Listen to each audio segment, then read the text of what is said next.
I'm 37 years old and have been married to Judy, who is 32, for 2.5 years now. Our relationship took a turn for the worse after a particular phone call that changed everything. It all began when I was in the sitting room, engrossed in football match highlights. Judy's phone started ringing, disrupting the game commentary. Annoyed by the continuous interruptions, I handed her the phone in the kitchen, urging her to deal with the caller. The phone rang again, and Judy, typically strict about keeping work separate from home, seemed ready to unleash her frustration on the person at the other end. We both worked in the corporate world, and Judy firmly believed in maintaining a boundary between our office and personal lives. It was her way of fulfilling our social responsibility as humans. After a moment of silence, she finally revealed the reason for the call during dinner. "They are transferring us out of state," she said. I was taken aback, wondering why and where the transfer was to take place. Judy explained that the company was expanding, and the board wanted to relocate employees to monitor the development of the new branch. I understood how transfers typically worked, and it was unusual for them to come with external commitments.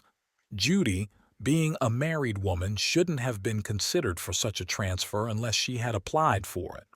When I questioned her about it, she denied applying and even rejected the offer at first.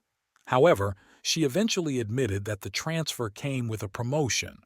It became evident that Judy, whom I admired for her ambition, had been working tirelessly for a promotion over the past year. She had volunteered, put in extra hours, and ensured her team of 7 functions seamlessly. Now, the promotion she had worked so hard for was on the table, but it came with the unexpected consequence of a job transfer that would upend our lives. Judy's salary doubled, accompanied by numerous perks and benefits. Despite the financial gains, I knew her motivation went beyond money. Climbing the corporate ladder was her true ambition. Faced with the decision of whether she should accept the job transfer, she turned to me for advice. Deep down, I was torn, but I didn't want to hold her back. I opted to be supportive, telling her that I would stand by her decision. Little did I know that this choice would lead to unforeseen challenges. In my mind, people made long-distance marriages work all the time, although I hadn't witnessed it personally. I thought we could sustain our connection despite the distance. In hindsight, I regretted my decision, realizing that it was more complex than I initially thought. As Judy's eyes lit up with excitement, I convinced myself that we could make it work.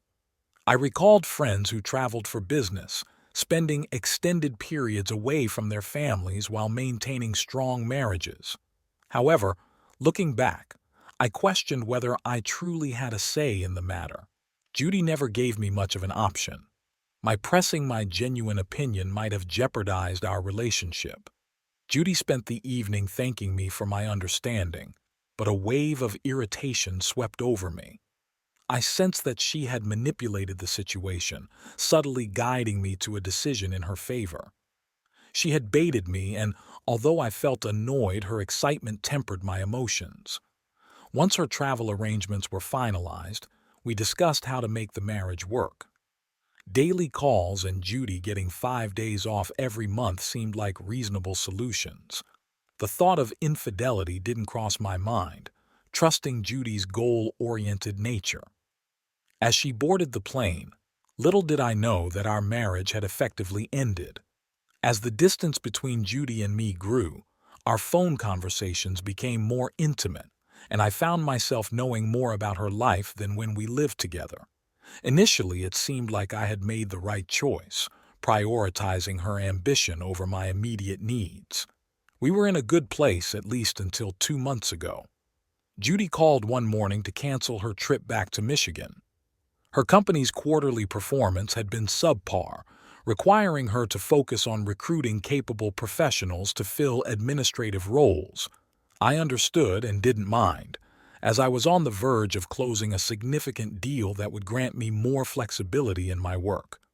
The compensation for this deal was worth millions, giving me the opportunity to be closer to Judy for as long as I wanted. I kept the deal a secret, wanting to surprise her after it was sealed. To achieve this, I needed to be at my best, free from distractions. We went without talking on the phone for an extended period, although we exchanged texts on WhatsApp. It was the longest time without meaningful conversation, but I was immersed in making the deal happen. A few days ago, a mutual friend accused me of being callous and manipulating after hearing what happened. I don't see myself that way. If anything, I feel like a victim. That's why I'm recounting the story, explaining how things unfolded between Judy and me. As the deal came through, I felt the excitement of a significant breakthrough. I was on the cusp of joining the Elite 10 in America. That night, as I waited for confirmation, I scrolled through my phone, tempted to call Judy. It took every bit of self-control to resist the urge. I wanted to share the news of the past week and how our lives were about to change. Instead of immediately calling Judy to share the news of our planned vacation to Paris, I decided to surprise her with all the details at once. I had meticulously arranged everything: the tickets, the hotel, places to visit, and even the dining options. Excitement filled me as I looked forward to breaking the news and witnessing her joy. However, as I scrolled through her WhatsApp story, I stumbled upon a picture that shook me to the core. In the photo, Judy was hugging a man named Henry, tall, olive-skinned, brown hair and blue eyes, appearing no younger than 35. Henry was the first person Judy had hired when she started working, and she needed his expertise.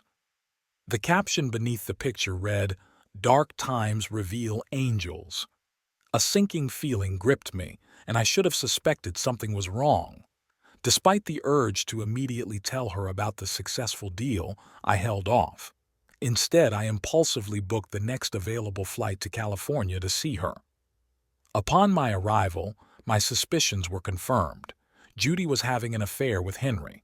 Determined to confront her, I called her company in Michigan to inquire about her location, disguising it as a surprise visit. Fortunately, the receptionist who answered was a mutual friend, and I managed to convince her not to reveal my arrival to Judy. During the flight, I played out various scenarios in my head, anticipating Judy's reaction when I shared the news about the deal. I headed straight to her branch from the airport, planning to take her to dinner and break the news gently. However, I was informed that Judy hadn't reported to work that day. I had to Uber to the address I was given, all the while troubled by the receptionist's surprise when she discovered Judy was married. Despite my concerns, I refrained from probing further, respecting Judy's inclination to keep her personal life private. After climbing 4 flights of stairs, I stood in front of Judy's apartment door, concealing a bouquet of flowers behind my back. Just as I was about to knock, I heard my wife moaning phrases like, "Keep going." The realization hit me like a ton of bricks. 5.5 months away had been enough for her to cheat on me. A surge of rage threatened to overwhelm me, but I managed to keep my composure.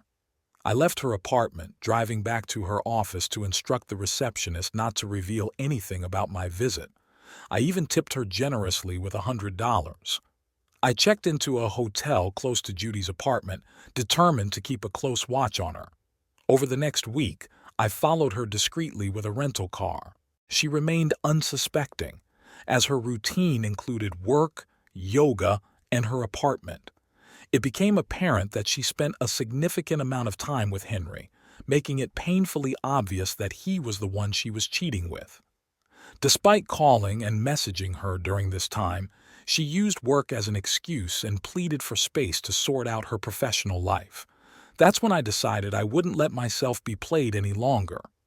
I drafted divorce papers and waited for Judy to return home with Henry. It seemed like all they did was engage in intimate acts, as the sounds of groans, grunts, and moans filled the air the moment I arrived at her door. Taking the lock, I entered quietly, recording the scene with my phone. Despite the discomfort, I captured a full minute of them together before revealing my presence.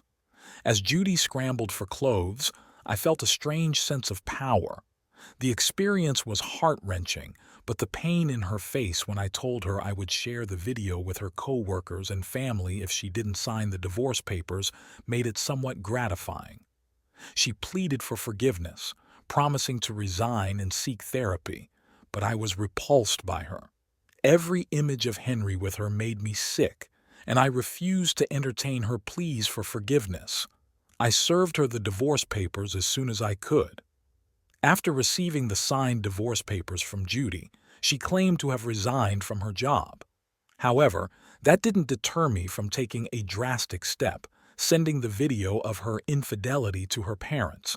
I wanted them to witness the actions of the child they raised. The pain and betrayal I felt pushed me to expose the truth to those closest to her.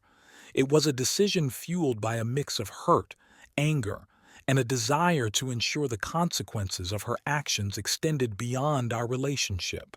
The video became a way for me to make her face the repercussions of her choices, not just within our marriage, but in the eyes of her family as well. The aftermath of exposing Judy's infidelity had some satisfaction in watching her relationship with her parents crumble. However, beyond that, it seemed like I hadn't achieved much. Judy found herself in a motel, working at a night bar, a seemingly fitting fate for the cheating person she had become. 3 weeks after my return from the Dominican Republic, Judy showed up at my door, begging for forgiveness and pleading to be taken back. It was somewhat amusing to witness her in such a vulnerable state. Her eyes were shot, swollen, and puffed, indicating either extensive crying or perhaps involvement with substances. Regardless, her emotional state didn't sway me much. I realized there wasn't much I could do to her. She was already an emotional wreck. The focus shifted to the man she cheated on me with, Henry. Allowing her into the house, she seemed to think I was reconsidering the divorce. She began explaining her actions, claiming she never thought I would go through with it. She spoke of losing her parents' respect and feeling punished enough for her regrets. I decided to test her sincerity with a simple question. How many times did it happen? Her answer, swearing she was telling the truth, showed a lack of remorse. According to her, running a failing business burdened her, and she didn't want to add to my troubles by sharing her problems. Her excuses left me dumbfounded, especially considering the ease with which she lied to my face. Reflecting on my father's belief that it was nearly impossible to look someone in the eye and lie, I felt betrayed. I couldn't fathom that our entire relationship might have lacked any semblance of truth. I didn't know the exact number of times they had been together, but I had a sense of when it started, and it certainly didn't happen just once. Even if I had been skeptical initially, my observations during the first 2 weeks in Michigan, along with the day I arrived, shattered any illusions about Judy's honesty. As for Henry, I had no information on him. Discovering that he was a married man infuriated me, but I remained composed. I saw an opportunity to extend my revenge not only to hurt Judy, but also to hold Henry accountable for his actions. There was no way he would escape the consequences of his betrayal. Despite my less than Oscar-worthy acting skills, Judy seemed eager to share everything with me, including lies about how Henry supposedly manipulated her. I was confident she had no inkling that I was baiting her. After ushering her out and asking for time to think, I wasted no time.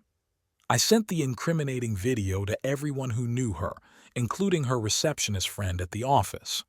My immediate action was to book a ticket to Michigan, intending to dismantle Henry's life using the information Judy provided about his marriage. However, my plan wasn't conventional. I wanted to hit him where it hurt the most. I rented a studio apartment close to Henry's residence, observing him from a distance while waiting for the right moment to drop the videos of his affairs around the office. I planned to watch his life crumble as I observed his wife's reaction. Amy, Henry's wife, turned out to be an absolutely gorgeous woman with flowing blonde hair, stormy gray eyes, and a captivating smile. Initially intending to bait her into an affair to gloat to her husband, I found myself having a change of heart. Despite my ulterior motives, Amy struck me as a kind and genuinely caring person. Our interactions moved from roadside greetings to coffee dates orchestrated through accidental bumps. In the process, I learned a lot about her, and for some days, I even forgot about the revenge plot that brought me to Michigan in the first place. Our friendship seemed easy to maintain, and I started seeing less of Henry for a while. It seemed like my plan didn't go as intended, but I later discovered that Henry had been fired and was actively searching for a new job, trying not to raise suspicions from Amy. During one of our discussions, Amy, in her honesty, revealed that Henry was an immigrant who arrived in the United States on a student visa. She also opened up about her marital issues, sharing how her husband had distanced himself from her until about 2 months ago when things suddenly changed for them. Unbeknownst to her, Amy had unknowingly provided me with enough information to completely destroy Henry. Through Amy's story, it became clear that she and Henry hadn't been married for up to 3 years, indicating that he wasn't a citizen. Even if he had applied for a green card, I saw an opportunity to leverage this information. I needed Amy to turn against her husband, so I decided to tell her the truth about everything. Initially, Amy was understandably angry with me for lying, but she eventually got over it. I showed her the video explaining how the knowledge of their actions haunted my dreams. Fortunately, it didn't take much to convince Amy. In the next hour, we planned how she would confront Henry.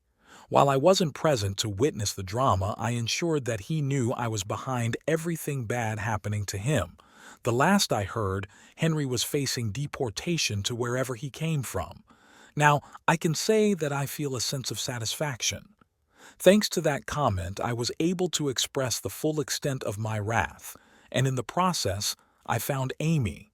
In the end, all's well that ends well.